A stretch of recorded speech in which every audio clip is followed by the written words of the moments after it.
Welcome to Lucia Gabriela TV, the place to be where we come to learn everything we can and how to master our love life, our relationship, and our sexuality. Today, we have the honor to introduce you a great speaker. She's so much joyful and fun already. Her name is Céline Remy. So Celine is a holistic sexologist and certified sexological bodyworker. She offers a unique body-based methodology to crack open her clients through pleasure. She brings a ridiculous amount of joy and laughter in everything she does and wants every man to step into his power with strength and sensitivity, and every woman to experience the sex she deserves and craves. She teaches both men and women how to unleash their sexual potential, bring out the best of each other in each other, and have mind-blowing sex for hours. We're so honored to bring Celine into our show today. Thank you for saying yes to us. Thank you, Lucia, for having me. I'm very excited to be here. Already so much joy and bliss and fun and laughter with you this morning. So I'm so excited. Thank you. Today's topic is about how to communicate your sexual needs and desires with your partner. So really, really excited that you're going to share with us practical things and tools for viewers to really communicate better. What are the desires? What are the fantasies? What do they really want in bed? How do they want awesome sex experience? Yeah, and the first thing I think that we want to start with is actually acknowledging that you have desires and wants. So even before sharing, it's giving yourself permission to want what you want. And I think that is so essential. So many people want to push down something. They are having either shame, embarrassment, discomfort, but just acknowledging that you have a desire and celebrating yourself, because having a desire is actually having connection with life and everything. So it means that you're alive, and that's really how we want to be when we're on this earth. We want to walk alive. Yes. So would you like to share with us a little bit about how do you start in this journey so our audience can get to know you a little bit better? Yeah, I've been on this journey for nearly 16 years now, and it's definitely a journey. Just first of all, learning for myself. I've always been raised in Switzerland. I was having maybe a more open-minded upbringing than most people that live in America, and I think that kind of set the foundation for the ability to talk about my body, about sexuality openly and easily. And then I simply just happened to be in a bookstore, finding the right books at the right time, going to the right workshop at the right time. And before I was 20, I knew that I wanted to study Taoism and all their sexual practices. And so I set myself to go to Thailand and learn with the master Mantak Chia and learn everything I could. So here I was I was 21 already, learning all of that, being in Thailand, applying this. And then since then I've taken more classes, more training, and just kind of been teaching workshop and using all the techniques. So what's amazing really is that because I've been doing this for so long, it has become a way of life.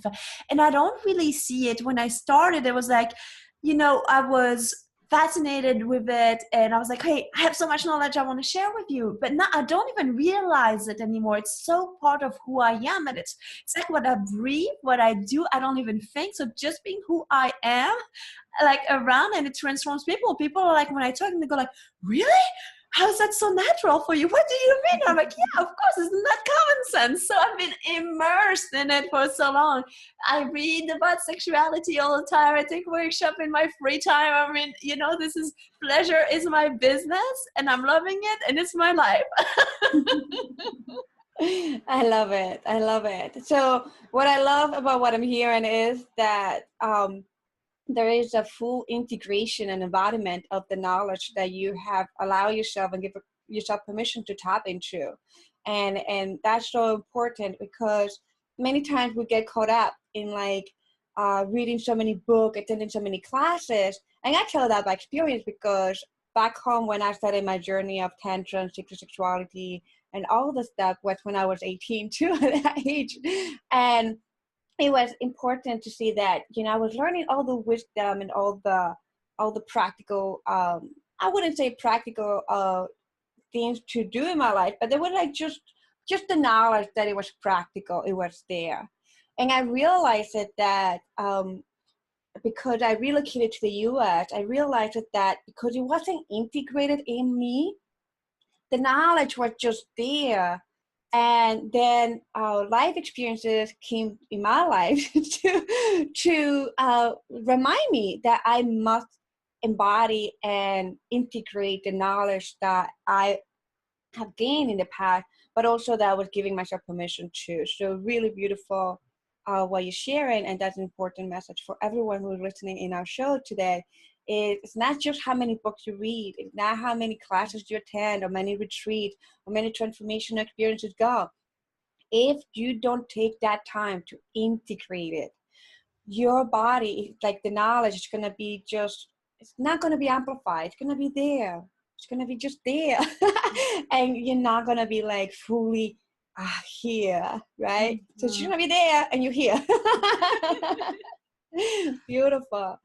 Beautiful. So many people may be asking, what is a sexological body worker? I know, it's a mouthful, so most people can't pronounce it. And they're like, and then what is it, you know? I'm just happy that I just able to pronounce it right now.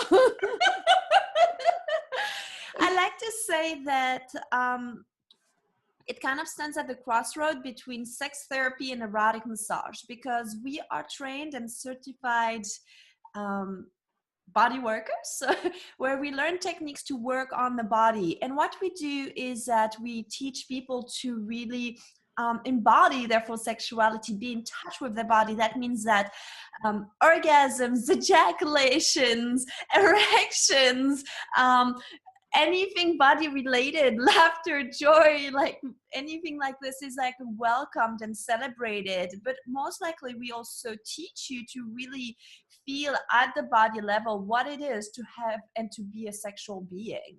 And so it's a very new profession. It's only been here in the US for about 13 years, going on 14.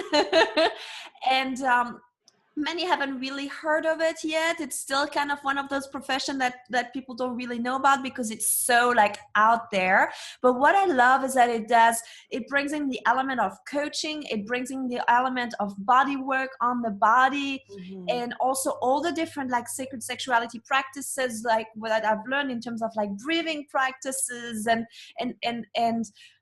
anything that helps you to really be in touch with yourself. So it has really no limit. That's what I love. And everybody has its own unique flavors. Some people will focus more specifically on trauma in the body, others like on different things. For me, I really take a stand for pleasure because I believe we learn faster from pleasure than we do from pain. And that transformation happens easier and better when that's what we focus on. So that's my little twist on it. Yes, I like pleasure too. I mean, even as somebody like I work with trauma recovery, and you know, sometimes it can get very icky just working on trauma. And in my process of training and just exploring more of it, there's a part of myself that started saying like, I just don't want to do too much trauma because it can be too much. Too dense, and I mean the breakthroughs are amazing, you know, but it's beautiful to incorporate that, have that balance and that integration of trauma, you know, recovery and great, but let's not focus there like 80% of it. Maybe do a 20% there and then do 80% pleasure. You know, exactly. That 80-20 rule that I like to use it. Yes. Yeah. So, and again, it's not that we don't focus. I mean, it's not that trauma doesn't happen, like the release of it. However, it's not where we put all the focus. It's a magical thing that happens as a side effect, but it's very different when you come to talk to somebody and you're like, you're just focusing on the problems, but like, it's going to bring a different energy than if you come and you're like, okay, this is what's not working, but how do I want to get around? How can I make this path so pleasurable that actually going through something that's difficult is enjoyable? Yes. And yes. And I have, and it's funny because when I was doing a couple of my trainings, all of a sudden there was some activities of the somatic work that it was bringing pressure, but not sexual pleasure, but it was just laughter or just giggles or things like that in my body. And it just, I just came with that breakthrough that you just said, like, your experience, it seems like your whole being is designed to actually learn better, to activate, to reawaken better when you're in pleasure state. And that's what I felt to me, because it felt like there's more opening than when you are actually on the trauma recovery, which is useful, but it still is not, it wasn't like that open. So I just bringing that up. But anyway, so now let's dive into this topic. How can we communicate with a partner sexual desires, all of these using stuff? How can we do it? Yeah. So, like I mentioned, the first step is to know what you want and give yourself permission to want what you want. So, first of all, you want to take some time to connect with yourself and get clear. So, that means you might want to go on a walk, you might want to sit and meditate, whatever your style is. You might want to go surfing, like whatever brings you in the zone where you can let things come up, don't censor them, and just allow things to come up. And then depending, some people are very good at writing things down, some don't want to. I like to write things down. It helps me kind of do a list. Like, give yourself permission to really put down your desires and see them on paper. Be like, wow, here they are, without any censors. So that's your first step, making that connection with yourself.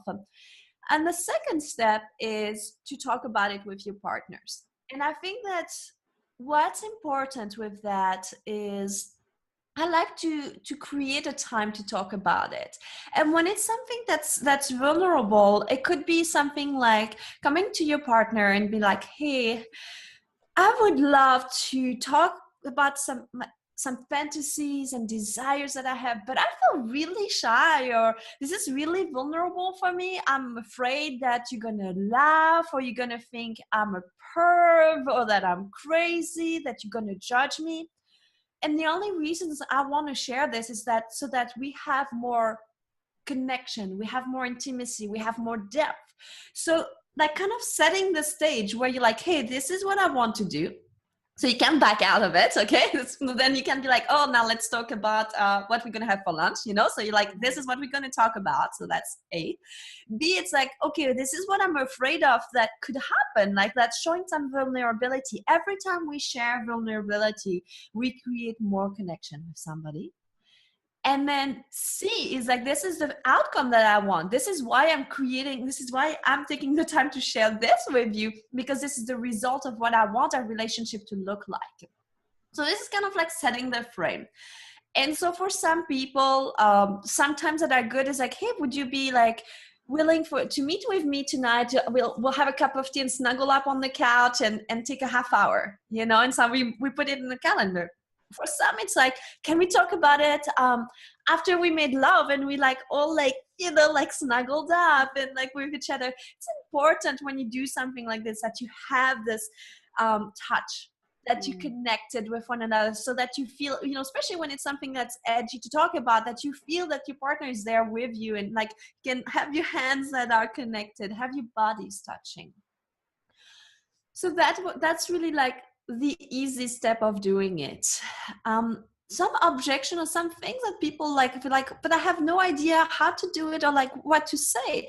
You have to make your sexual desires and fantasy as simple as wanting to go to a specific restaurant and your favorite food that you like.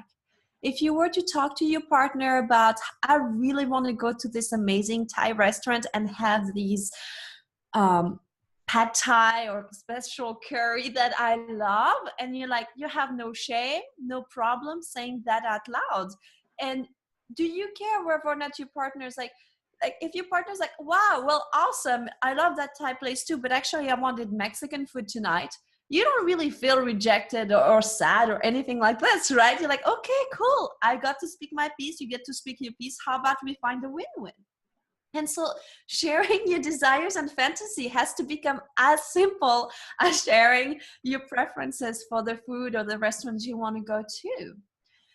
And sharing a desire and fantasy does not mean that you have to act on it. And this is a very important step, because sharing it allows the energy to flow, to have the creative energy, to have the love between the two of you. When you stifle it down, when you're too afraid to share a desire, and here I'm talking about fantasies, and I'm going to get a little bit, I know with the political climate that we have, it's going to be a little bit controversial. And it's like, we could have a fantasy of being raped. Does it mean that you want to be raped? Absolutely not. But there could be a part of you that has that fantasy of being taken, of being, or having a gangbang, being so many people coming in and out of the room and doing you. That could be a fantasy that you have. Does that mean this is something you want to create and you want to have? No. But being able to voice that, and because it's so edgy, if your partner can still look at you in the eyes and say, I love you. This is beautiful.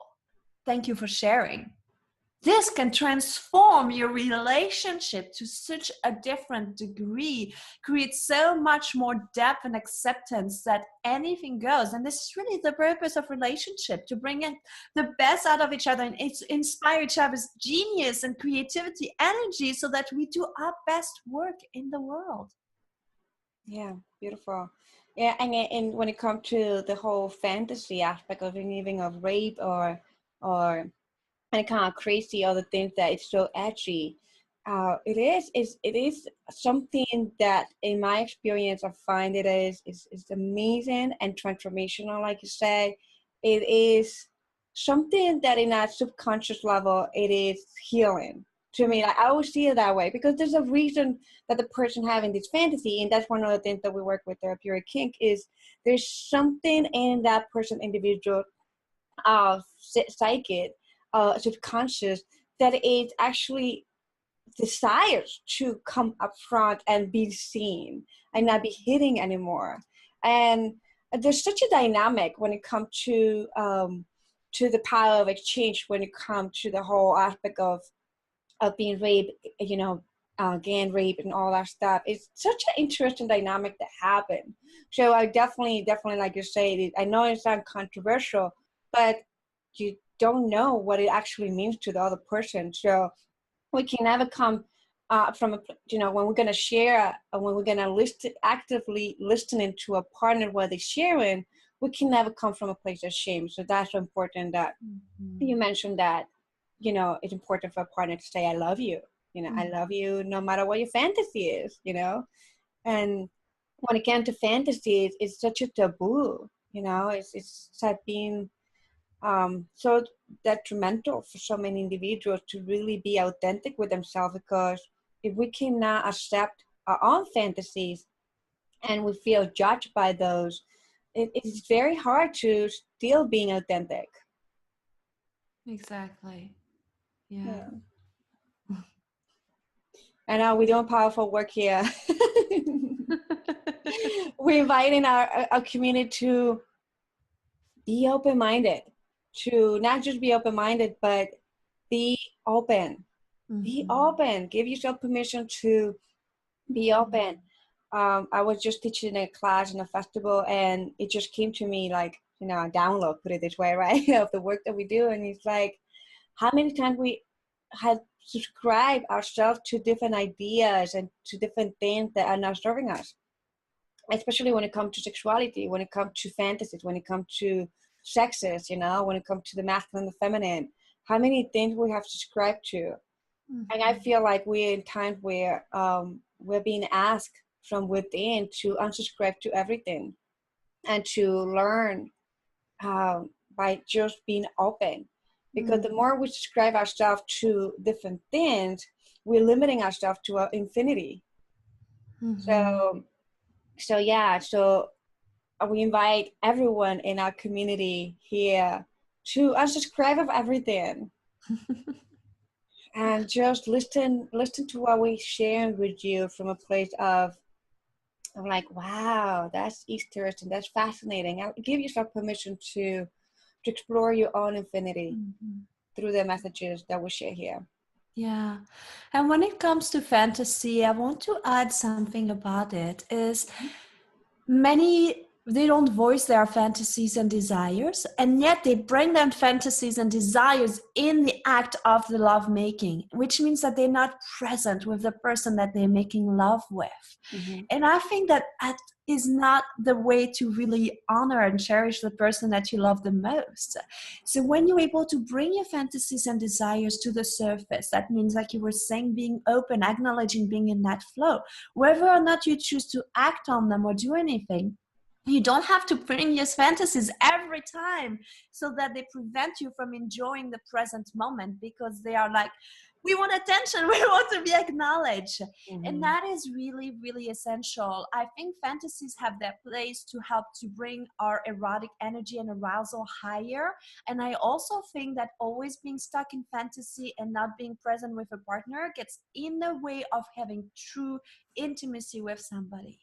And that it's important to find ways to express your fantasies and live them if you can, and either like create a scene with somebody or like whatever, like have the support of your partner, or even just be like, hey, I'm going to masturbate right now, and really think and delve into that fantasy. Can you like watch me and role play with me my fantasy, or we can make love and role play it. Like either way, create a container for it to be safe, so that at times you can also just be with what is, and you don't have to be in the past or in the future of what could have happened, what will happen, how much better it could be, because then you're just missing the present. Yeah, it's a very important point that you are making. And also what I think I'm hearing too, that is important, is to not replace when we are in the act, when we are in a fantasy, to make sure that when we are living that fantasy, experiencing with our partner, we're co-creating it. Our partner is the person that is in the fantasy itself. And so important you point that out, because it is true. So many times we get caught up in the fantasy that will make the fantasy the whole experience, and not a partner is not included in it. And sometimes people have, we have this problem that we're not in the present, and in the fantasy, we replace our partner for somebody else. Which, yeah, that is really interesting. But at the same time, it's disconnecting. It's interesting and disconnecting. So it's not interesting and unifying. It's interesting and disconnecting, because at the point we're not really enjoying and co-creating this with our partner. Our partners become a kind of like the object of idealization, of the object of transference. Like we transferring these whole fantasy into them, and they just become an object. So really important what you have shared. Thank you. You're welcome. What if the rejection comes into place? Yeah, it's a tough one in terms, because you're never responsible for how somebody else reacts to what you say, and so you can always choose how you react. So if somebody is like, hey, so you're sharing this deep fantasy, and I think what's important is to have an agreement before you start. That means, do you agree not to laugh at me and not to put down my desires, or like, you know, like criticize them or blame them? So creating a container so that that doesn't happen. Whatever you know would really hurt you that your partner would do. So for me, like if my partner started to like laugh and say, oh, that's like, or say, oh, that's disgusting, or make comments like this, that would hurt me. So I'm gonna like ask before, please don't do these things. Can you agree? I'm gonna share this, which is really vulnerable. Can you agree not to go there? If the person is not willing to agree to create that safe space and container for you, then don't give them that gift. This is a huge gift that you're giving that person. That means that person is not ready. And that means either find a way to talk to about your fantasy with a therapist, a sexological bodyworker, like a coach, any of us here, because then you can practice saying things and saying them out loud, have a discussion with a friend, that's another way. So if you can't have the safe container, then don't share it. And then, there's this book, The Four Agreements by Don Miguel Ruiz, and he always says, don't take things personally. And it's a practice. It's one of the four agreements. That means that your partner, you being able to be so raw and vulnerable, will force your partner to face their own shadow and their own issues around sexuality and their own fantasies. And if they haven't done their own inner work to accept themselves well, they might project onto you whatever they're doing to themselves. So you got to understand that their reaction to you might simply be a mirror to how bad they feel about themselves. Mm-hmm. So if you can have empathy for them, that means you have to become the bigger person in the situation. That, wow, me being sexually liberated and free actually threatens you because you're not that in yourself. And so that's a whole other discussion then that can come up, because then that again in the end creates more intimacy and understanding. So maybe that's, hey, let's have a third person to help us talk about that or go through this. Because you don't have to do it alone, especially when it comes to sexuality. Like, it's really important to surround yourself with people that feel comfortable with sexuality. So if the two of you are stuck in patterns where they're like, we're judging each other, we're blaming, we're not comfortable, find others that can see the beauty, the light, and how natural sexuality is, so that it can inspire you both and that you can shed the layers of shame that hold you back. Yeah. So important. Support system is really, really important. And it's powerful. I believe that it's like, it really it helps the journey to be more pleasurable too, when we involve other people into our own journey and listen out. So beautiful. So great, amazing. I know that we can keep up for hours and forever, because I can feel like between the two of us we can talk so much about sexuality that that's gonna be juicy. So how our community can find you, Celine? So the best way to find me is at CelineRemy.com, and it's my name, CelineRemy.com. And I'd like to invite you to join me as being part of this community, and go to my page, Get Started, and get on and get started with me, because I have this amazing sex vault. And in that sex vault, because sex is so controversial, I've created a secret page on my site that's password protected, where I put videos like this, like interviews and videos that I do on my own about talking about, how to revive her drive, how to share your desires, things lots of things. We get real about sex, we talk about sex, we bring it in the open so that you can drop the shame. And so that's a journey that I invite you to take, and just kind of once you give yourself permission to be in that flow, like you were saying earlier, Lucia, in terms of feeling it all. So that's the first step, and that's where you can start. And once you're there, then you'll get to see all the different things that I'm up to, and then pick and choose what you want to follow. You can hop on, hop off, whenever you like. Awesome. Thank you so much. We really appreciate you having you here today. It was my pleasure. Thank you so much for having me. And just go out there, feel everything, every desire, give yourself permission, love yourself fully, and share your juiciness with the world. Thank you. I appreciate that. Thank you, everyone, for joining us today to another amazing, lovable, fun episode at Lucia Gabriela TV, the place to be where we come to learn everything we can, how to master our life, relationship, and sexuality. And we'll see you next time.